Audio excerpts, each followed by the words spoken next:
Bonjour tout le monde.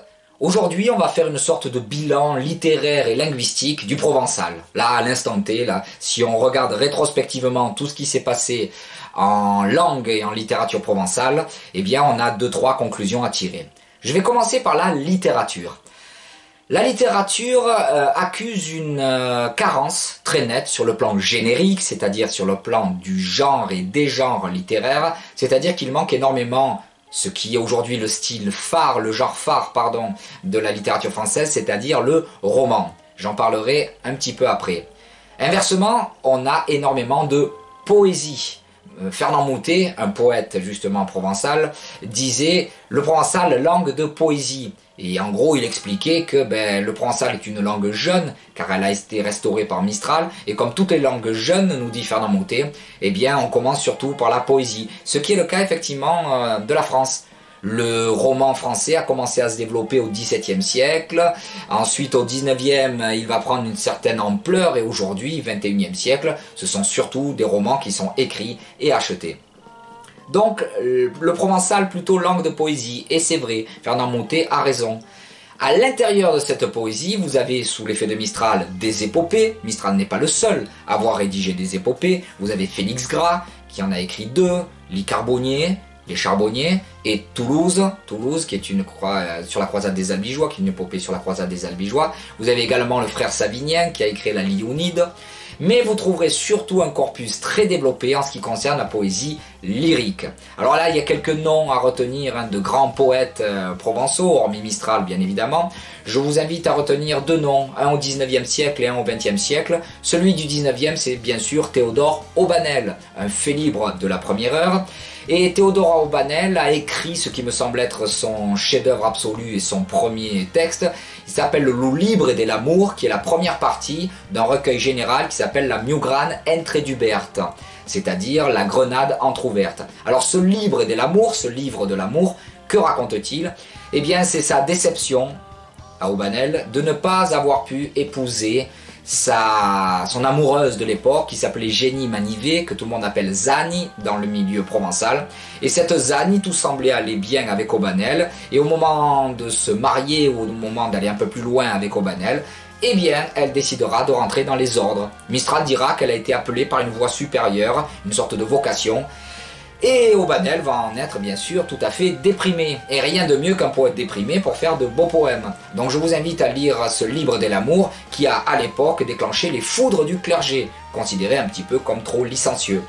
Dans la même série des poètes déçus dans leurs prévisions amoureuses, vous avez au XXe siècle, je vous en parlais, un autre poète incontournable qui est Joseph Darbo. Alors Joseph Darbo, lui, eh bien, en 1911, il croyait bien pouvoir épouser sa chérie qui s'appelait Mathilde de Magalon.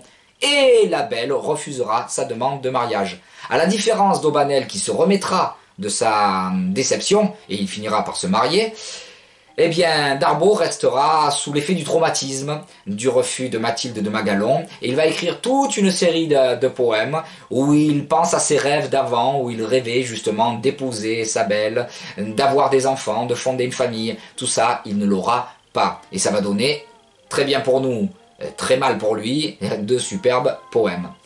Donc on est dans cette poésie souvent qu'on appelle élégiaque, c'est-à-dire qui se plaint, et qui se plaint du mal d'amour. Ça, les troubadours l'avaient déjà fait, et d'autres poésies françaises faisaient ce qu'on appelle l'élégie amoureuse. Vous en trouverez des quantités au XVIe, au XVIIe siècle, et même un peu au XVIIIe siècle en France.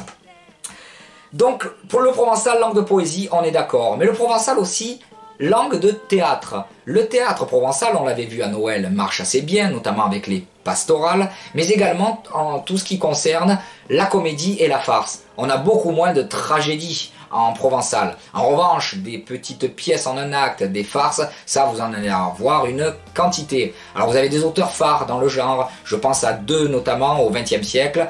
Le premier, Charles Galtier, qui était des Gallières, et le deuxième, Max-Philippe Delavouette, dont j'ai déjà parlé. Alors Delavouette n'a pas écrit que des petites pièces, comme par exemple Benounin e li Capitani, Hercule et le Roussigno, ou Les Escaliers des Bius. Il a écrit aussi une très grande pièce magnifique qui s'appelle Tistet la Rose.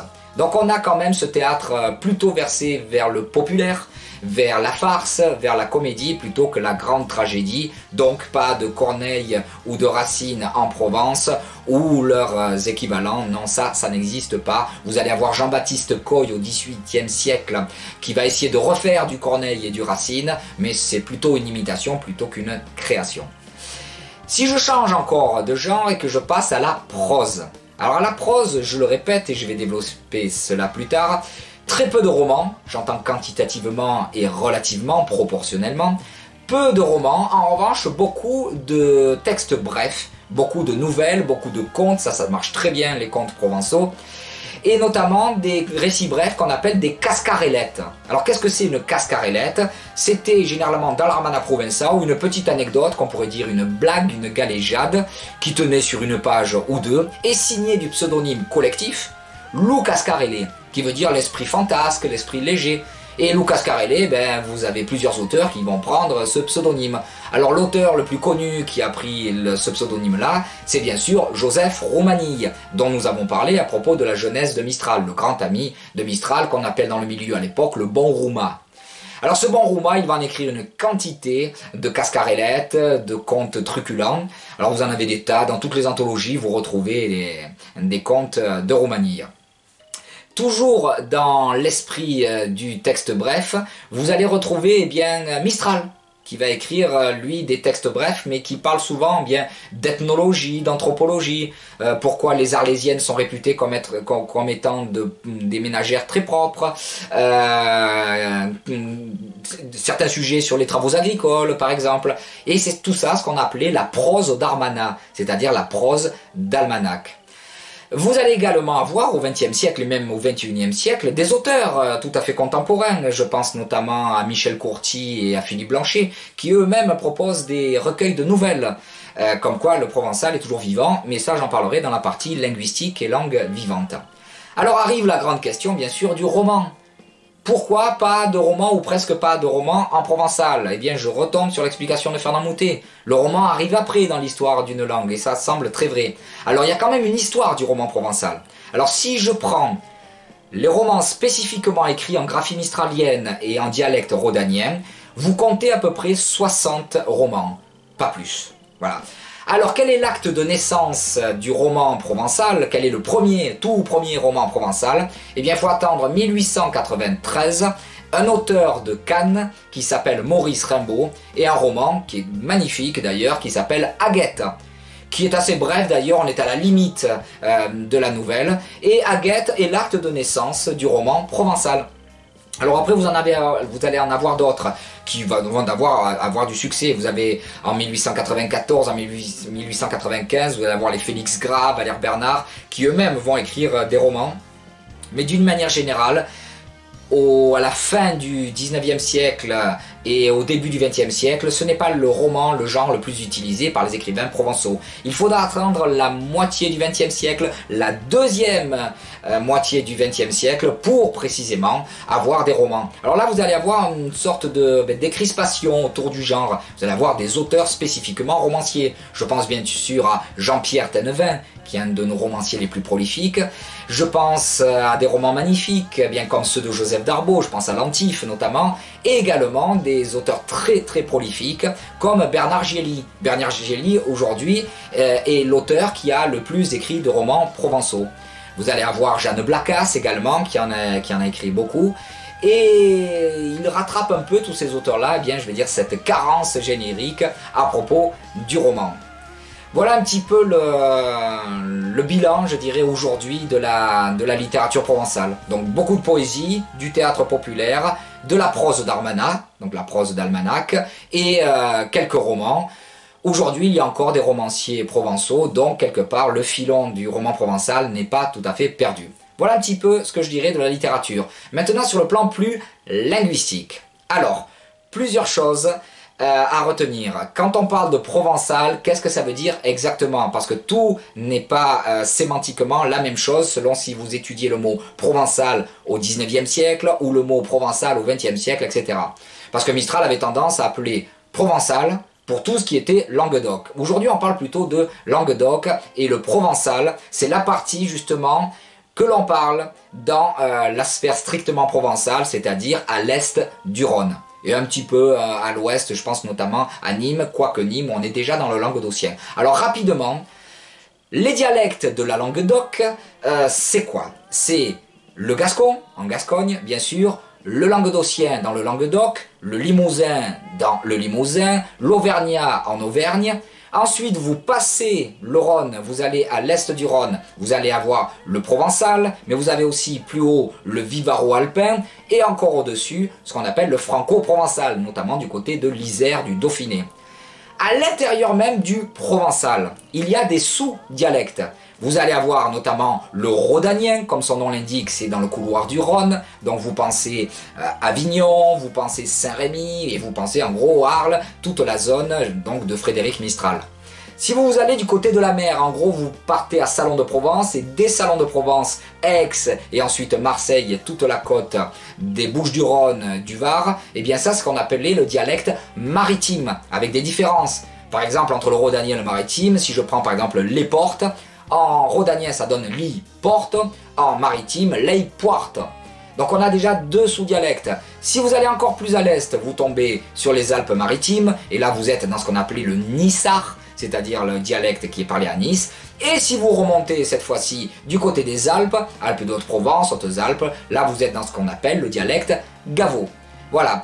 Alors c'est très intéressant d'étudier ça parce que finalement, de tous ces dialectes, lequel emporte sur l'autre? Alors je dirais, il faudrait qu'aucun emporte sur l'autre, chacun écrit dans le dialecte qu'il veut, mais il y a eu un effet Mistral, une fois de plus, Frédéric Mistral, qui lui a écrit en dialecte rhodanien.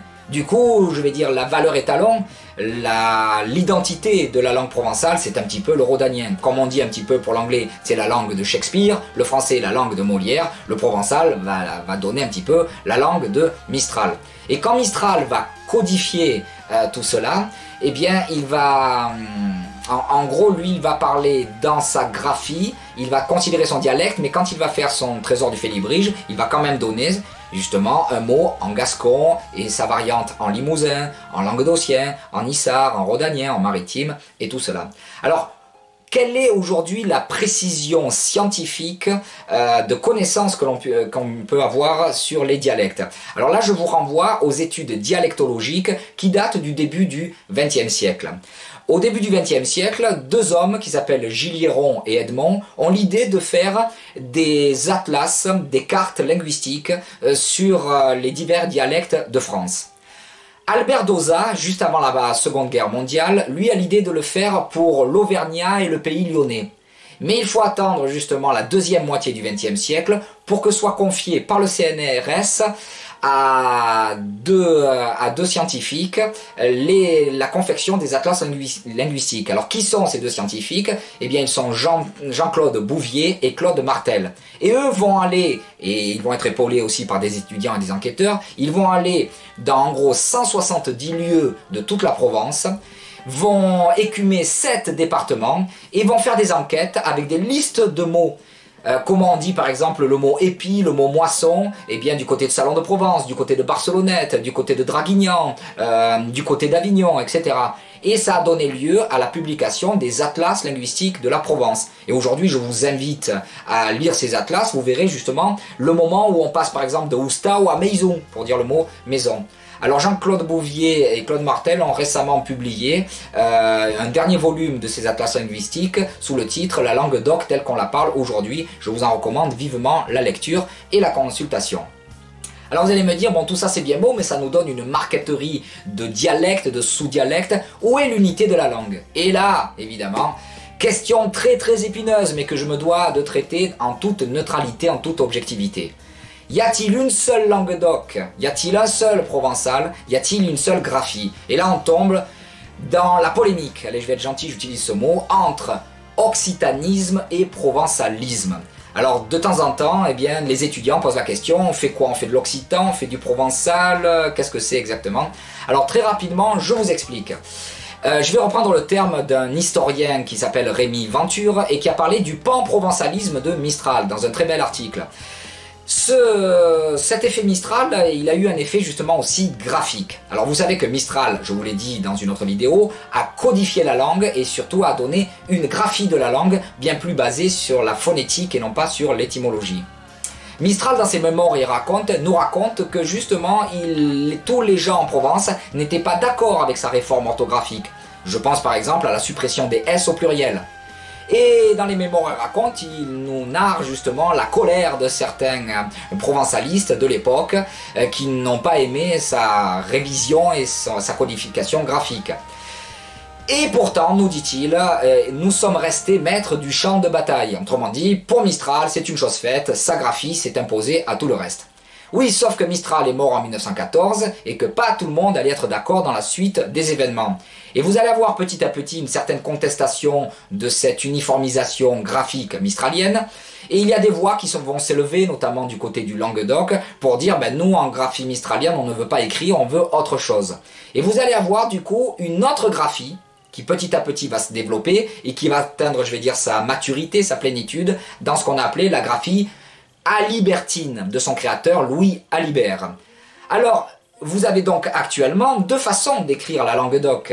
Vous avez soit la graphie occitane alibertine classique, ça c'est celle des, on va dire plutôt des contestataires de Mistral, et une graphie appelée félibréenne ou encore mistralienne, qui est la graphie des successeurs directs de Mistral, et plutôt, partiellement, mais plutôt du félibrige. Voilà pourquoi elle s'appelle félibréenne.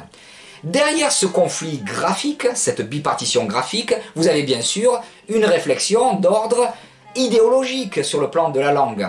Y a-t-il une Languedoc ou des Languedoc? Y a-t-il un occitan ou divers dialectes d'une même langue qui ne s'appellerait pas l'occitan? Voilà la dialectique sur laquelle des tas et des tas de personnes ont été en conflit et sont encore en conflit aujourd'hui. Alors, soit vous êtes plutôt de tendance occitane et vous pensez qu'on ne parle que l'occitan et qu'on ne l'écrit que dans une graphie avec différents dialectes, soit vous êtes plutôt d'obédience, je vais dire, fédéraliste, et vous pensez qu'il y a des tas de dialectes, et en gros, Mistral a un peu codifié tout cela. Alors, quelle est la répartition cette fois-ci, plus générique, mais graphique? Eh bien, si vous êtes à l'est du Rhône, c'est la graphie mistralienne qui est actuellement largement majoritaire. Mais inversement, du côté de l'ouest du Rhône, quand vous passez donc le Languedoc, etc., eh bien, vous avez plutôt une majorité de graphie classique. Donc, je vous laisse absolument libre de penser ce que vous voulez, vous pouvez vous documenter là-dessus, mais il y a encore aujourd'hui cette dialectique entre occitanisme et provençalisme. Pour continuer sur ce bilan linguistique, j'aimerais vous parler justement de la situation actuelle du provençal. C'est une question que l'on pose souvent. Le provençal est-il encore parlé? Est-il mort? Est-ce une langue morte ou une langue vivante? Alors je réponds catégoriquement, ce ne sont pas mes travaux, ce sont ceux des chercheurs en sociolinguistique. Je pense notamment à Philippe Blanchet et à Médéric Gasquet-Cyrus. La conclusion est claire, oui, le provençal est encore une langue vivante, elle n'est pas morte. Alors on disait du temps de Mistral que le provençal était un vieux qui est en train de mourir. Aujourd'hui, il est encore en train de mourir, donc qu'est-ce que ce vieillard qui n'en finit plus de mourir, pourrait-on dire, avec humour? Alors il y a encore des foyers où l'on parle provençal, il y a même eu des dénombrements qui ont été faits, notamment dans les travaux de Philippe Blanchet. Médéric Gasquet-Cyrus montre à quel point à Marseille, le substrat provençal est présent. Toujours est-il qu'il y a cette idée que la langue provençale est là, elle est présente. C'est ce qui fait aussi la différence de notre français régional à Marseille, à Aix ou autre, lorsque des gens de Paris ou du Nord viennent et ne comprennent pas certaines expressions comme dégueule, encapé, t'es, véleux, l'autre, je vais te néguer. Voilà, tout ça c'est du provençal. Alors on est dans une problématique linguistique qui est celle du substrat et du superstrat. Voilà, donc tout ça j'en parlerai dans une autre vidéo. Tout ça pour vous dire qu'aujourd'hui, bien le provençal, contrairement à ce qu'on pourrait penser, se porte relativement bien. Il est étudié dans les écoles, dans les collèges, dans les lycées et à l'université. Évidemment, je fais ma publicité. Et d'une manière générale, quand vous ouvrez un guide du Routard ou un guide Michelin de la Provence, vous avez toujours le petit chapitre sur la langue provençale, Mistral, le félibrige et tout cela. Comme quoi c'est un beau marqueur culturel. Voilà, on en est là. Donc si vous vous sentez de compenser certaines carences génériques dans le provençal, pourquoi pas. Si vous vous sentez une âme de romancier provençal, je veux vous dire, n'hésitez pas, écrivez en provençal, parlez-le, et tout ça, ça fait vivre le dialecte provençal, la langue provençale, et bien sûr, j'en serai le premier ravi. Je vous remercie d'avoir suivi cette vidéo et je vous dis à très bientôt. Au revoir.